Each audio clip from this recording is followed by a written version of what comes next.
نہیں مجمع کافی ہے، نعرے دا آواز تھوڑا ہے. نعرہ تکبیر، اللہ اکبر، نعرہ رسالت، نعرہ رسالت، نعرہ حیدری.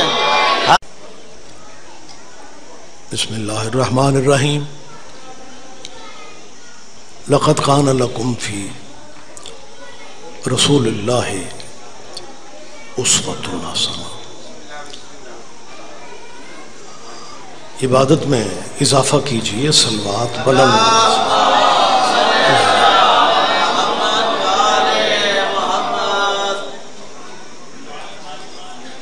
اللہ ہم سب کی حاضری عبادت میں شمار فرمائے. مالک سب کو صحت والی زندگی عطا فرمائے. مجلس کے بانیان کے رزق بخت میں میرا اللہ اضافہ فرمائے. ہماری سرحدوں کی اللہ حفاظت فرمائے. اور سب سے بڑی دعا کیجئے ولی الامر مولا کے ظہور پاک میں اللہ تعالی فرمائے. لمبی زحمت نہیں دینا چاہ رہا ہوں،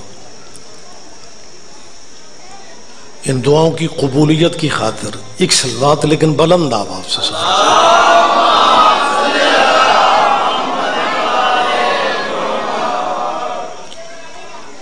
اجازت ہے جی میں بات کر رہا ہوں.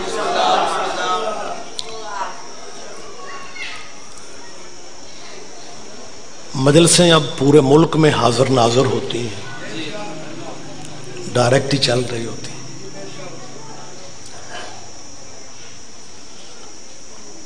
ضلع گوجرانوالا اللہ والوں کا ضلع ہے. کیمرے کی موجودگی میں کہہ رہا ہوں، کھیوے والی میں شیعوں کی مجلس نہیں ہو رہی، محمد کے بیٹے کا ذکر.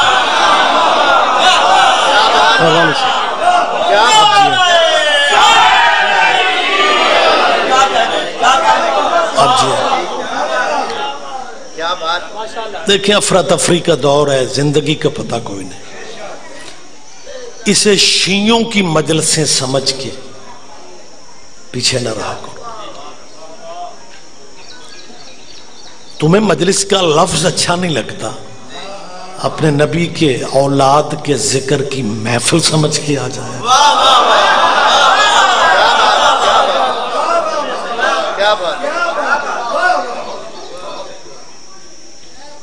ہم مجلس کہتے ہیں، آپ محفل کہتے ہیں. ذکر ان کا ہوتا ہے جن پہ درود نہ پڑھو تو تمہاری بھی نماز نہیں.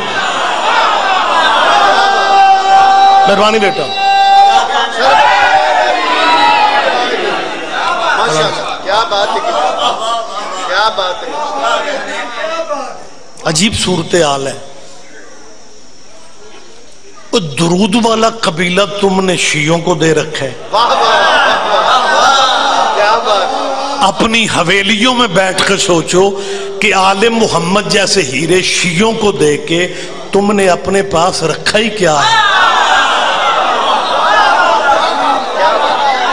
بہت شکریہ. آپ جی ہیں، آپ زندہ و سلامت. ان کا تذکرہ ہم کرتے ہیں جن کا ذکر بھائی بھی کرتے ہیں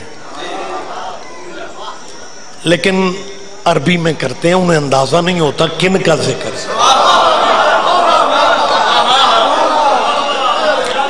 واجب نماز میں مصلی پہ کھڑے ہو کے ہر نمازی یہی کہتا ہے اہدنا الصراط المستقیم، اور اس کے بعد کہتے ہیں صراط الذین انعمت علیہم. اللہ ہمیں سیدھا راستہ دکھا. دعا ہے. میں سرکاری ترجمہ کر رہا ہوں.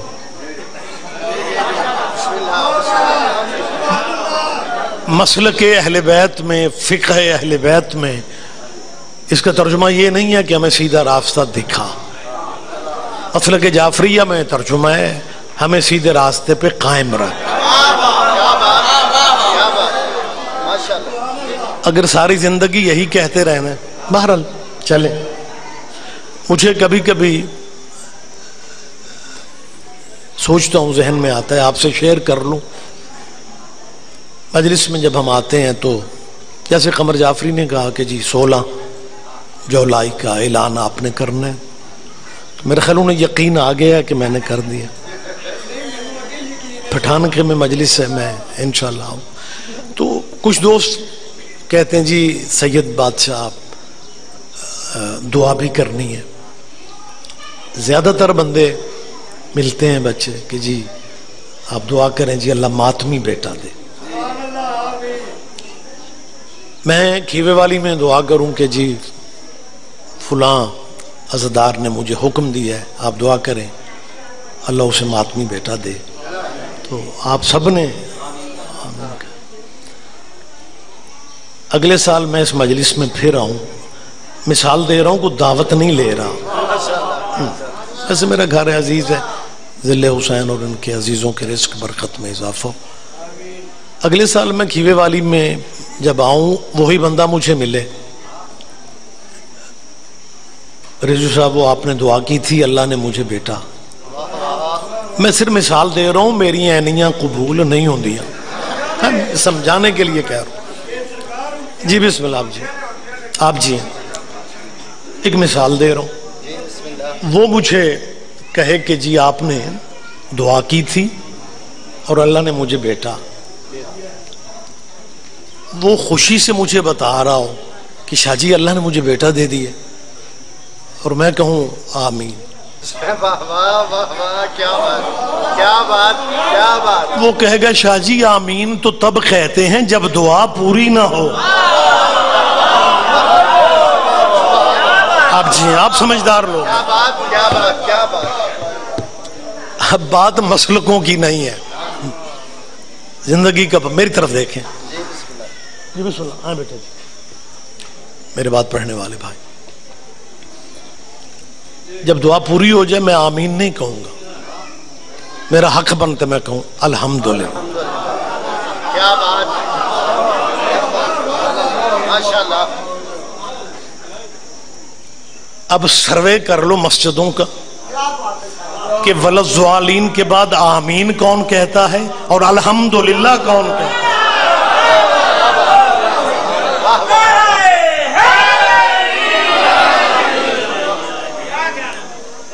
مہربانی سر،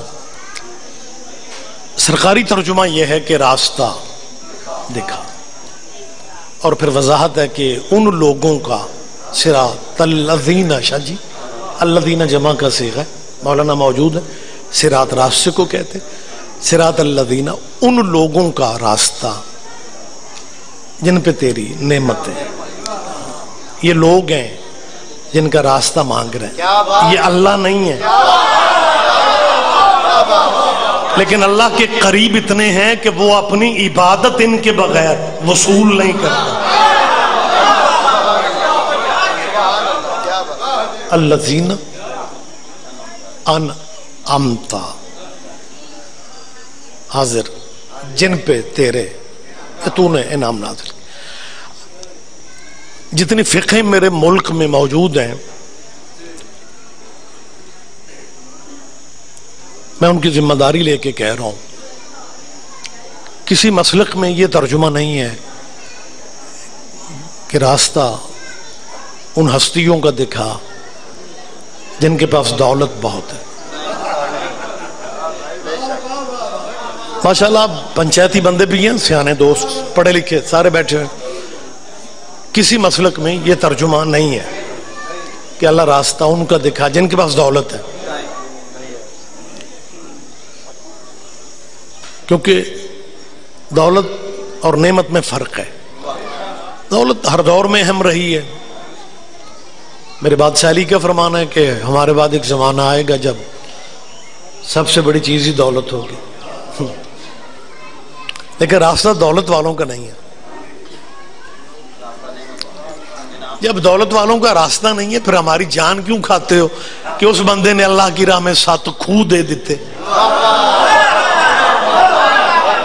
فلاں بندے نے اللہ کی راہ میں 7 پنڈ دے دیے، فلاں بندے نے رسول اللہ کی بارگاہ میں آ کے کہا کہ یا رسول اللہ یہ صرف جسم کے یہ کپڑے بچے ہیں، باقی سب تیرے اللہ کی راہ میں دیا ہے۔ یہ جتنا سناتے ہو نا یہ دولت ہے۔ اور ایک بات میں کیمروں کی موجودگی میں کہہ رہا ہوں کہ جتنی دولت سناتے ہو نا راہ خدا میں اس نے یہ دے دیا، یہ دے دیا، یہ دے دیا، قرآن کے 30 پاروں میں کہیں بھی ذکر نہیں ہے۔ ذرا زحمت فرمائیں گے،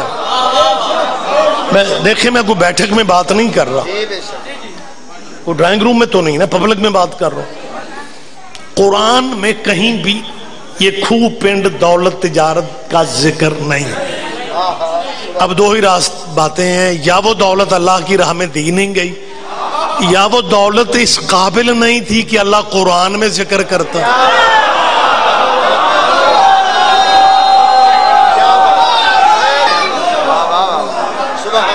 کیونکہ وہ عادل حکیم ہے، اس کی راہ پہ دیا جائے نا وہ ادھار نہیں رکھتا۔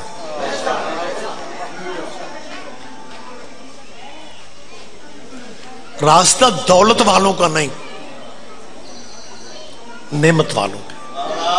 میں ممبر پہ اعلان کر رہا ہوں، دولت کل بھی اہم تھی، آج بھی ہے، لیکن دولت اور نعمت میں فرق ہے۔ خوبصورت ماحول ہے، بات کو کمال سمجھتے ہیں۔ میں تیسری دفعہ کہہ رہا ہوں دولت اور نعمت میں فرق ہے۔ راستہ دولت والوں کا نہیں، نماز میں مانگا جاتا ہے راستہ نعمت والوں کا۔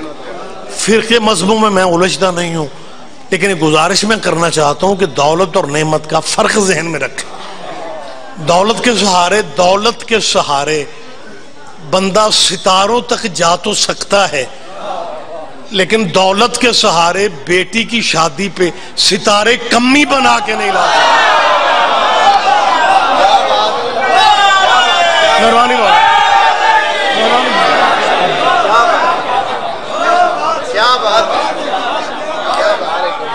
آپ اپنے علماء دین سے پوچھیں کہ وہ کس کی شادی تھی، وہ کس کی چوکھٹ تھی، اور دن رات قرآن پڑھنے والوں سورہ واقعہ میں خدا کہہ رہا ہے فَلَا أُقْسِمُ بِمَوَاقِعِ النُّجُومِ، اللہ فرماتا ہے مجھے اس چوکھٹ کی قسم جہاں ستارے اترتے ہیں۔ بہت شکریہ، بہت شکریہ۔ مجھے سمجھ نہیں آتی، بندے آپ کو علماء اسلام بھی گنتے ہیں، علماء اسلام بھی کہتے ہیں، محض غیر ملکی اشاروں پہ اس ملک کا امن برباد کرنے کے لیے، فرقہ واریت کو ہوا دینے کے لیے اٹیک بھی کرتے ہیں، تو اس بی بی پہ جس کو علامہ اقبال جیسا مصور پاکستان کہتا ہے کہ مریم سے کہیں افضل تھی۔ ایک ہمارے اہل سنت بھائیوں میں ایک محدث دہلوی قبیلہ گزرا ہے، ان میں ہندوستان اور پاکستان کا اپنے زمانے کا اہل سنت کا بہت بڑا نام، جس نے بر صغیر میں پہلا ترجمہ قرآن مجید کا فارسی میں کیا، شاہ ولی اللہ محدث دہلوی۔ نام آپ پڑھے لکھے دوست ہیں، مجالس کا فیض ہے، بزرگ علماء کو آپ سنتے ہیں، تو جب ہم جیسا چھوٹا خطیب بات کرتا ہے آپ کو آسانی ہو جاتی ہے۔ شاہ ولی اللہ محدث دہلوی نام آپ کے ذہن میں ہے، میں تیسری دفعہ لے رہا ہوں، شاہ ولی اللہ محدث دہلوی نے، تشریف رکھیں، بیٹھ جائیں، مہربانی جی، آپ ٹھیک ہیں؟ آداب محفل پلیز ذہن میں رکھا۔ دیکھیں مجھے گفتگو روکنی پڑی، مومن ہے، ماتمی ہے، اچھی بات ہے، لیکن طریقہ شروع سے اچھا یہی لگتا ہے کہ اگر پہلے بیٹھنا ہو تو پہلے آنا چاہیے۔ ہاں، پہلے نمبر اسے ہی اچھے لگتے ہیں جو پہلے آتا ہے۔ مسلم اول شاہ مردان علی، کیا بات، مسلم اول شاہ مردان علی نمبر 4۔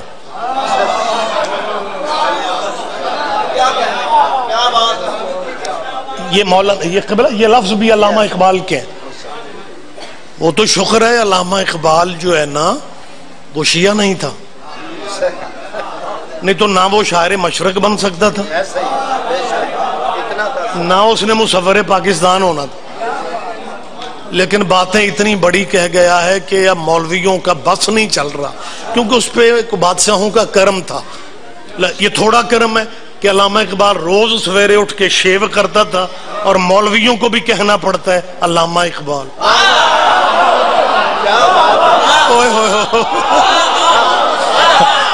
میری بات آپ سن رہے ہیں؟ اور بخدا کچھ شاعری تو علامہ کی لوگوں کو ازبر یاد ہے، لیکن کچھ اشعار ایسے ہیں جو بہت کم پڑھے جاتے ہیں۔ اگر آپ اجازت دیں تو ایک شعر میں ایسا اقبال کا مصرع آپ کے سامنے رکھنے لگا ہوں کہ اس اللہ والے ملک میں مجھے یقین نہیں آتا، اللہ والے ملک میں یقین نہیں آتا کہ علامہ اقبال اتنی جرأت کر گیا۔ ایک شعر ہے علامہ اقبال کا جسے ظفر اللہ شفیق ہیں، مولانا ہیں، گلبرگ 3 میں اہل حدیث کی مرکزی مسجد کے خطیب ہیں، انہوں نے علامہ اقبال کا کتابی صورت میں وہ کلام علیحدہ شائع کی ہے جو اہل بیت کے بارے میں ہے۔ اس میں یہ شعر بھی انہوں نے لکھا ہے، اللہ والے ملک میں کیا کہنے اقبال تیرے حوصلے کے۔ اقبال نے پتا میں اقبال کی جرأت کو سلام کر رہا ہوں، صرف اللہ، فقط اللہ، بس اللہ والے ملک میں۔ یہ علامہ کا حوصلہ تھا جس نے برملا کہا تھا نجف میرا مدینہ ہے۔ آپ جیئیں، آپ جیئیں، آپ جیئیں۔ کیا بات، ہاں ہاں ہاں، نجف میرا۔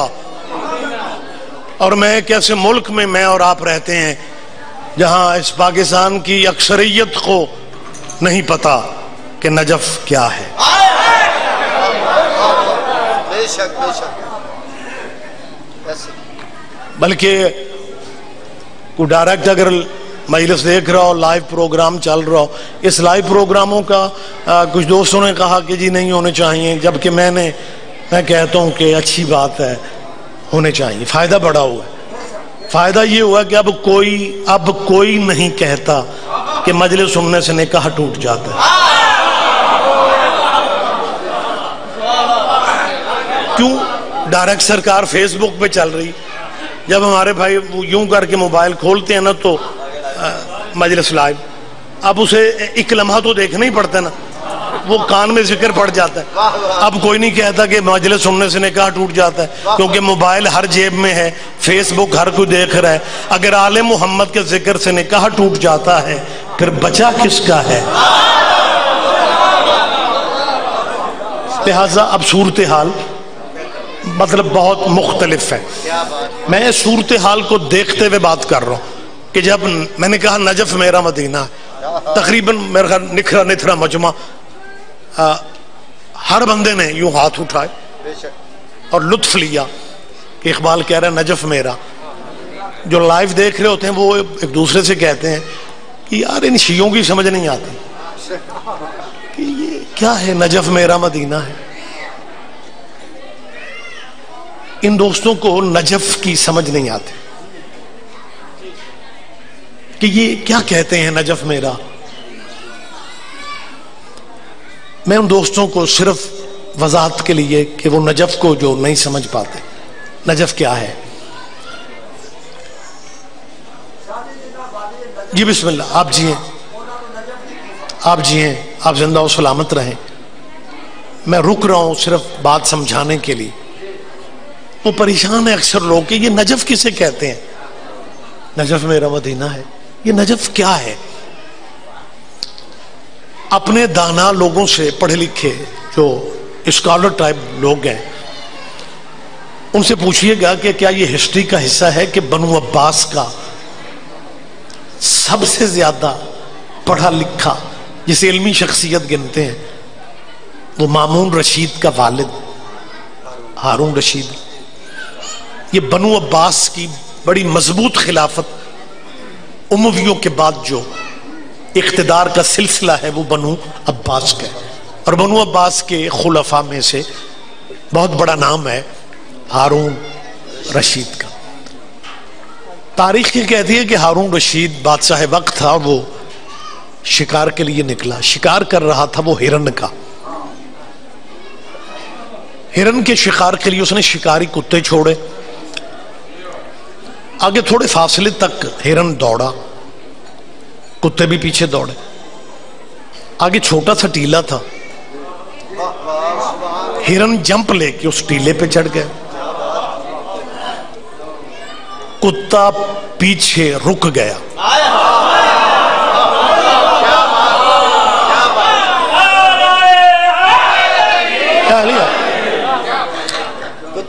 حکمران وقت جو تھا ہارون رشید، بیٹا آپ کے ذہن میں نام ہے ہارون رشید جو ہے، اس نے اپنے آپ سے کہا کہ اتفاق ایسا ہوا ہے کہ ہرن ایک ٹیلے پہ جمپ لے کے چلا گیا اور یہ پیچھے رہ گیا۔ اب اس نے تھوڑا وقفہ دیا، کتے کو واپس بلا لیا، وہ لگے ہوتے ہیں آواز پہ شکاری جو ہوتے ہیں۔ جب تھوڑا پھر وقفہ ہوا، ہرن پھر اترا ٹیلے سے، اس نے پھر کتے چھوڑے، ہرن پھر جمپ لے کے ٹیلے پہ، کتے پھر پیچھے۔ ہارون نے کہا یہ اتفاق نہیں ہے، اس علاقے کے معمر ترین بندے کو، معمر آپ سمجھتے ہیں بوڑھا بزرگ ترین جس کی عمر پکی ہو جاتی ہے، معمر ترین بندہ اس علاقے کا ہارون نے بلایا، بوڑھا، اور اس نے اسے بلا کے کہا کہ تجھے اس لیے بلایا کہ میں نے پوچھنا ہے یہ ٹیلا کیا ہے؟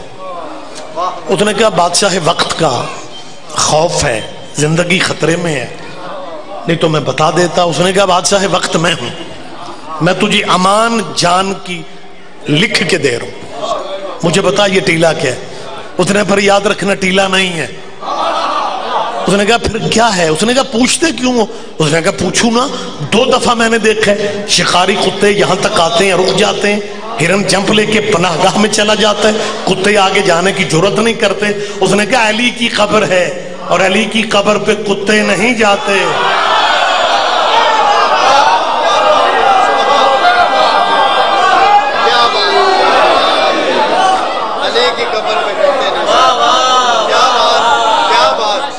یہی ٹیلا بعد میں نجف کہلایا۔ یہ وہی جگہ ہے جہاں نوح کی کشتی کو قرار آیا تھا۔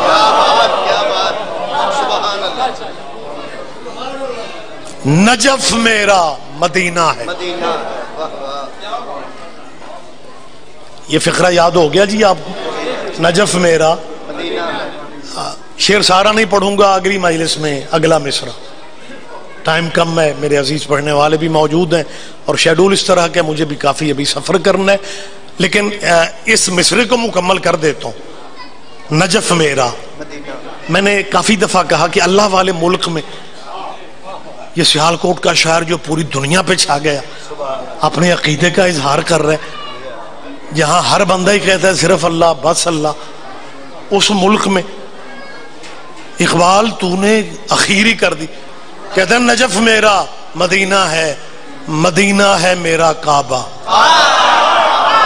ہائے ہائے ہائے ہائے، اوہ آپ جی ہیں، آپ جی ہیں، بہت شکریہ، بہت شکریہ۔ پھر انشاءاللہ پھر بات ہوگی، کیونکہ اس کو وضاحت کے لیے بھی ٹائم چاہیے اور میں اپنے آپ کو روک رہا ہوں، وقت زیادہ ہوتا جا رہا ہے۔ یہ علامہ اقبال جب سیدہ کی بات آتی ہے تو اقبال فرماتے ہیں مریم از یک نسبت عیسیٰ عزیز، آپ جی ہیں، اور اس کے بعد اقبال کہتے ہیں از سے نسبت حضرت زہرا عزیز۔ اقبال کہتے ہیں مریم کی صرف اس لیے دنیا میں عزت ہے کہ وہ عیسیٰ کی ماں ہے، اور فاطمہ تیری عزتوں کے کیا کہنے، تیرے عظمتوں کے، تیرے رتبوں کے کیا کہنے، اقبال فرماتے ہیں نور چشم رحمت للعالمین، وہ جو عالمین کے لیے رحمت بن کے آیا تھا، یہ فاطمہ رحمت دو عالم کی آنکھوں کی روشنی ہے۔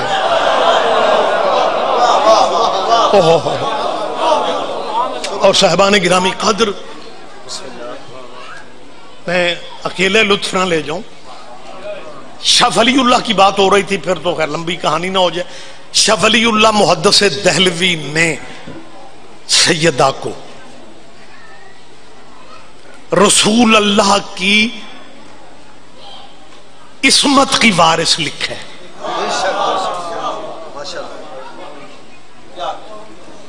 اب جن مولویوں کو مقام سیدہ سمجھ میں نہیں آ رہا، بڑی جلدی بات میں قریب کر دیتا ہوں۔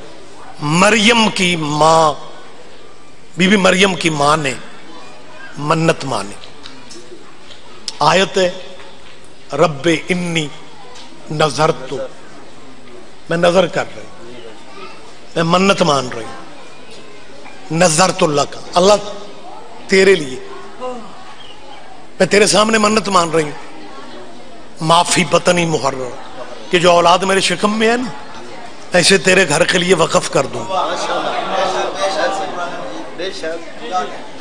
قرآن اگر سپیڈو سپیڈ پڑھنا ثواب ہے نا، تو سمجھ کے پڑھنا بھی ثواب ہی ہے۔ کیا بات، کیا بات۔ رب انی نظرت لک، مہربانی جی۔ اچھا ویسے بڑا خوبصورت ماحول ہے، مجھے ایس او پیز پہ عمل کرنا چاہیے۔ یہ کچھ دن پہلے کی بات ہے، ایک جگہ تھوڑے ٹائم کی اجازت دی اور پھر انسپیکٹر صاحب نے مجھ سے کہا کہ شاہ جی آپ سمجھدار لوگ ہیں، لیکن شیعہ ٹائم کم ہو جائے تو ہو جائے، مجلس نہیں چھوڑتے، اتنا ظالم کورونا ہے، سانسوں سے پھیلتا ہے۔ میں نے کہا جی ان سانسوں سے پھیلتا ہے جن سانسوں میں علی نہیں ہو۔ جی بہت شکریہ، بہت شکریہ، مہربانی سرکار، آپ جی ہیں کیا علی یار، مہربانی سر، ماشاءاللہ جیتا جاگتا ماحول ہے، خوبصورت ماحول ہے، جید ذمہ دار علاقے کے سارے با خبر چہرے بیٹھے ہوئے ہیں۔ بڑی جلدی بات، ہر چیز آپ کے سامنے ہے۔ آج کہتے پھر رہے ہیں جی بنتا نہیں تھا، مطلب یہ نہیں ہوتا۔ میں بھری مجلس میں سلام کر رہا ہوں قومی اسمبلی کے ان ممبران کو، نون گروپ کے سائیوال کے ایم این اے عمران احمد شاہ، تحریک انصاف کی خاتون ایم این اے نصرت پٹھان، سندھ سے پیپلز پارٹی کی ایم این اے شگفتہ جمانی، میں سلام کرتا ہوں ان بیبیوں نے اور اس سیدزادے نے اسمبلی کے فلور پہ کہا ہے فاطمہ سچی ہے۔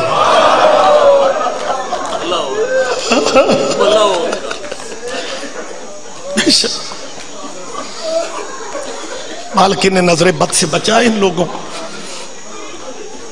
بی بی تیری سچائی کی گواہیاں، اور وہ شگفتہ بی بی، میں نے اس کا فون پہ شکریہ ادا کیا، کہنے لگی آپ کیوں شکریہ ادا کر رہے ہیں؟ میں نے کہا اولاد کہے جاتے ہیں ہم، آپ ہماری دادی کی سچائی کی گواہیاں اس فلور پہ دے رہی ہیں۔ جی میں نے بھی لفظ کہا جی بنتا نہیں تھا جی، مصاحب کا تو وقت نہیں رہ گیا، ایک فقرہ مجھے کہنے دے، میں ممبر دے رہا ہوں، علاقہ ہے میرا، میری حیثیت مہمان کی تو نہیں ہے۔ میرے استاد محترم مولانا اسماعیل مرحوم مبلغ اعظم، ان کے اپنے مناظرے بھی زیادہ جو ہوئے ہیں وہ حق سیدہ پہ ہوئے۔ آپ کو یاد ہے وہ ایک فقرہ کہا کرتے تھے، بڑے بڑے مناظرے مبلغ اعظم نے جیتے ہیں، پورے پورے پنڈ شیعہ ہوئے ہیں، علی ولی اللہ لوگوں نے پڑھا، قبلہ کی زندگی میں بڑی خدمات ہیں، مالک ان کے درجات بلند فرمائے۔ لیکن ایک فقرہ وہ اکثر جو علی رضا جی کہتے تھے کہ جب میں مر جاؤں تو لوگوں سے کہتے تھے شیعو میرے مناظرے یاد نہ رکھنا، دو چیزیں نہ بھولنا، ماں کا دربار میں جانا، بیٹی کا بازار میں جانا۔ مالک تمہارا یہ گریہ قبول کر لے۔ مبلغ اعظم کا میں نے ایک فقرہ سنانا ہے۔ ہندوستان میں مبلغ اعظم نے ہمیں بتایا، کہتے تب میں شیعہ نہیں تھا، فتق کے موضوع پہ، یہ تقسیم سے پہلے جب یہ ہندوستان پاکستان ایک تھا، ہندوستان والے علاقے میں باغ فدق پہ شیعہ سنیوں کا مناظرہ ہو گئے،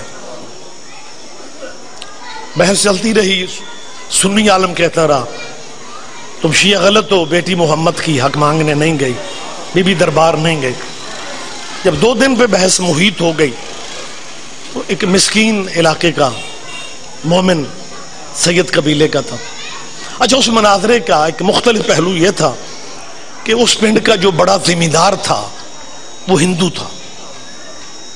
اب کوئی بھی پنچایت ہوتی تھی فیصلہ بڑا ذمہ دار ہی کرتا۔ یہ فتق کے مناظرے کا فیصلہ بھی مسلمانوں کی بین المسلمین جو بحث تھی، فیصلہ ذمہ دار ہندو نے کرنا تھا۔ 2 دن یہ مولوی کہتا رہا حق مانگنے نہیں گئے۔ دوسرے دن ایک سید مسکین مومن میلے کپڑے اٹھ کے کہتے مولوی صاحب اگر نہیں گئی تو یہ قرآن آپ کی میز پہ ہے، اسے سر پہ رکھ کے کہہ دیں کہ بی بی نہیں گئے۔